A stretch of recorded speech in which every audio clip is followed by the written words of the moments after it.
दोस्तों, अगर आप एक सीएससी वीएलई हैं, कॉमन सर्विस सेंटर संचालक हैं, तो आप सभी के लिए एक बड़ी अपडेट निकल के आ चुकी है। सीएससी के माध्यम से आधार सुपरवाइजर का रजिस्ट्रेशन एक बार फिर से स्टार्ट हो चुका है। अगर आप सभी आधार का काम करना चाहते हैं सीएससी के माध्यम से, तो यह वीडियो आप सभी के लिए काफी ज्यादा इंपॉर्टेंट रहने वाली है। किस प्रकार से आप सभी सीएससी के द्वारा आधार सुपरवाइजर का रजिस्ट्रेशन करेंगे, और इसमें अच्छी बात यह है कि जिसका भी आप रजिस्ट्रेशन करेंगे, अगर वो आधार सुपरवाइजर बन जाता है तो उसको हर महीने जो है 25 से 30 हजार रुपए तक की सैलरी भी दिया जाएगा। तो अगर आप एक वीएलई हैं और आप सभी ये काम करना चाहते हैं, तो वीडियो को शुरू से लेकर अंत तक देखिएगा। यह काफी मजेदार काम है और सीएससी के माध्यम से इस सर्विस को स्टार्ट किया गया है। तो चलिए वीडियो को शुरू करते हैं। सबसे पहले आप सभी को अपने मोबाइल फोन में या फिर कंप्यूटर में इस प्रकार से एक गूगल का नया पेज ओपन कर लेना है। गूगल ओपन करने के बाद आप सभी को यहाँ पे सर्च करना है CSCNOUKRI। ठीक है, इतना सर्च करोगे आप इस प्रकार से, तो यहाँ पर आप सभी के सामने जो है इस प्रकार से एक लिंक आएगा। यहाँ पर आपको सीएससी ग्रामीण नौकरी वाले ऑप्शन पे क्लिक कर देना है। जैसे ही आप इस ऑप्शन पे क्लिक करेंगे तो आप सभी के सामने एक नया इंटरफेस खुलेगा। तो इस प्रकार से चलिए इस लिंक पर आपको क्लिक कर देना है। इस लिंक पे क्लिक करने के बाद आप सभी को यहाँ पर एक रजिस्ट्रेशन पेज दिखाई देगा, जहां पर आप सभी अपने सीएससी आईडी के माध्यम से आधार सुपरवाइजर का रजिस्ट्रेशन कर सकते हैं। तो इस प्रकार से आप सभी के सामने ये पेज ओपन हो जाएगा। इस पेज को ओपन होने के बाद यहाँ पर आप देखेंगे इस प्रकार से आपको टोटल जो है यहाँ पर कई सारे सर्विसेज देखने को मिलेगा। लगभग यहाँ पे 7 ऐसी सर्विसेज है जिसमें कि अगर किसी व्यक्ति को ये जॉब मिल जाती है तो उस व्यक्ति को 25 से 30 हजार रुपये हर महीने सैलरी दिया जाएगा। इसमें रजिस्ट्रेशन कैसे करना है, क्या क्राइटेरिया है, डॉक्यूमेंट्स क्या लेंगे और कौन कौन से लोग का यहाँ पे पंजीकरण हो सकता है। तो आधार सुपरवाइजर में रजिस्ट्रेशन करने के लिए आप सभी को यहाँ पर अप्लाई हेयर वाले ऑप्शन पे क्लिक कर देना है। अप्लाई हेयर वाले ऑप्शन पे क्लिक करेंगे, आप सभी के सामने टर्म्स एंड कंडीशन आ जाएगा। यहाँ पर देखेंगे टर्म्स एंड कंडीशन में साफ साफ बताया गया है, CSC governance services India limited invite application for the past post of Aadhaar supervisor on purely contract basis for ये पीरियड ऑफ 1 ईयर ओनली। यानी कि ये जो है 1 साल के लिए कॉन्ट्रैक्ट बेसिस पे सीएससी के माध्यम से आधार सुपरवाइजर बनाए जाएंगे।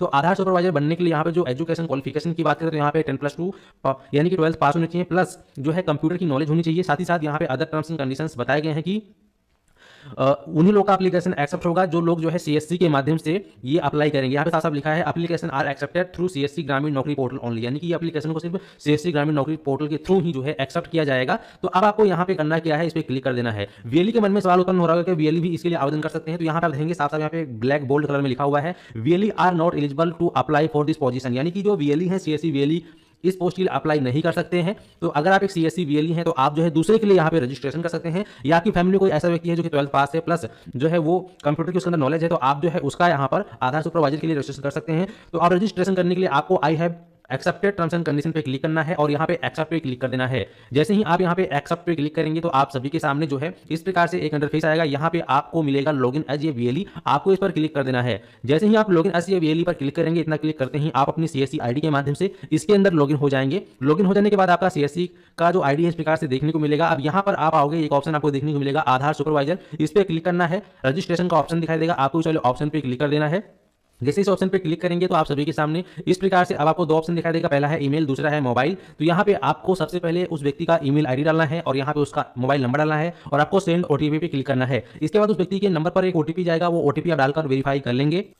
तो जैसे ही आप लोग नंबर डाल के ओटीपी से वेरीफाई करेंगे, वेरीफाई हो जाने के बाद आप सभी के सामने इस प्रकार से रजिस्ट्रेशन फॉर्म ओपन हो जाएगा। अब यहाँ पर पर्सनल डिटेल में आपको उस कैंडिडेट का फर्स्ट नेम डालना है, मिडिल नेम यहाँ डालना है और लास्ट नेम आपको यहाँ पे डाल देना है। इसके बाद यहाँ पे जेंडर आता है तो जेंडर उसका सेलेक्ट कर लेंगे, जो भी है उसका मेल या फीमेल सेलेक्ट करेंगे। इसके बाद उसका जो भी डेट ऑफ बर्थ है वो आप यहाँ पे उसका डेट ऑफ बर्थ डालेंगे। इसका जो मैरिड स्टेटस क्या है, शादीशुदा है तो यहाँ पे मैरिज करेंगे, और अगर शादी नहीं हो तो सिंगल पे क्लिक करेंगे। इसके बाद उसके गार्जियन यानी फादर का नाम डालेंगे, उसके माता का नाम यहाँ डालेंगे। इसके बाद यहाँ पे करंट एड्रेस में आपको उस कैंडिडेट के जो आधार में जो एड्रेस है, जो वहाँ पे वो रह रहा है जिस एड्रेस पे, उसका जो करंट एड्रेस है वो आपको प्रॉपर तरीके से यहाँ पे फिल करना है। और अगर उसका करंट एड्रेस और परमानेंट एड्रेस सेम है तो इस पे टिक करेंगे, automatic current address permanent address में कन्वर्ट हो जाएगा। और अगर अलग अलग है तो अलग अलग फिल करेंगे। इसके बाद यहाँ पे एजुकेशन पूछा गया है तो यहाँ पे सिलेक्ट पे क्लिक करेंगे। यहाँ पे एजुकेशन में वह व्यक्ति कितना पढ़ा लिखा है उसकी डिटेल आपको फिलअप करनी है। तो यहाँ पे अगर 12th पास है तो उस पर क्लिक करेंगे, ग्रेजुएट है तो उस पर क्लिक करेंगे, और यहाँ पे फिर आपको जो है उसका एजुकेशन में एसएससी जो है वो सेलेक्ट करना पड़ेगा, आगे जो भी उसने कर रखा है उसके हिसाब से सेलेक्ट करना पड़ेगा। अब यहाँ पे पूछ रहा है do you have relevant work experience, क्या उस व्यक्ति के को जो है कुछ वर्क का एक्सपीरियंस है, काम का अगर एक्सपीरियंस है तो यहाँ पे आप जो है यस करेंगे और उसकी पूरी डिटेल देंगे, और अगर नहीं एक्सपीरियंस है नो पर क्लिक करेंगे।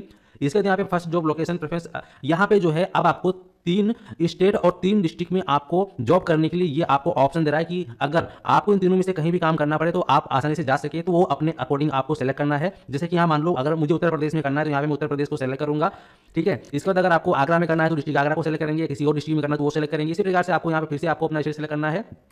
जिस स्टेट में और जिस डिस्ट्रिक्ट में आप काम करने के इच्छुक हैं, ठीक है। अलग अलग डिस्ट्रिक्ट आप सेलेक्ट कर सकते हैं। स्टेट आता है एक ही सेलेक्ट करें, आपको अलग अलग स्टेट सेलेक्ट करना तो भी आप सेलेक्ट कर सकते हैं, वो आपकी इच्छा है। इसके बाद फिर यहाँ पर हमने जो है इस प्रकार से सेलेक्ट कर लिया और इसके बाद अब यहाँ पे ये आपसे UIDAI सर्टिफिकेशन डिटेल मांग रहा है, यानी कि यहाँ पर आपको आधार सुपरवाइजर सर्टिफिकेट का जो नंबर होता है वो आपको डालना होगा। तो यानी जिस व्यक्ति का आप यहाँ पे रजिस्ट्रेशन कर रहे हैं उसके पास आधार सुपरवाइजर का सर्टिफिकेट होना चाहिए, तभी आप उसका आवेदन कर पाएंगे। तो यहाँ पे अगर उसके पास आधार सुपरवाइजर का सर्टिफिकेट का नंबर है, सर्टिफिकेट, तो उसका सर्टिफिकेट नंबर यहाँ डालेंगे और उसके बाद उसका जो डॉक्यूमेंट्स है वो आप यहाँ अपलोड करेंगे। और यहाँ पर एक रिज्यूम यानी कि CV अपलोड करने के लिए कहा, तो CV आप यानी कि रिज्यूम आप बहुत ही आसानी से 5 मिनट में बना सकते हैं। तो यानी कि उसमें जो है उसका क्वालिफिकेशन क्या है, वो काम कहाँ किया है, कितना एक्सपीरियंस है, ये सब चीज़ें होती हैं CV में। तो वो आप बनाकर यहाँ पे अपलोड करेंगे, टर्म्स एंड कंडीशन को एक्सेप्ट करेंगे और यहाँ पे रजिस्टर नाउ पे क्लिक करेंगे। जैसे ही आप रजिस्टर पर क्लिक करेंगे तो यहाँ पर उसका आवेदन सफलतापूर्वक हो जाएगा और इसके बाद CSC टीम के द्वारा या आधार UIDAI की टीम के द्वारा उसको साक्षात्कार यानी कि इंटरव्यू के लिए बुलाया जाएगा। अगर वो उसमें सेलेक्ट होता है तो फिर उसको जो है जॉब मिलेगी 8 घंटे की और साथ ही साथ जो है उसको 25 से 30 हज़ार रुपये तक की पर मंथ सैलरी दी जाएगी, जो कि कॉन्ट्रैक्ट बेसिस पे है, यानी कि उसको 1 साल के लिए रखा जाएगा। अगर उसका काम अच्छा रहा, सब कुछ अच्छे से करता रहा तो कंपनी आगे सोचेगी, अगर वो चाहेगी परमानेंट करने के लिए तो परमानेंट भी कर सकती है। उम्मीद करते हैं कि आप लोग ऐसे समझ गए हैं। चलिए मिलते हैं फिर आपको नए वीडियो में।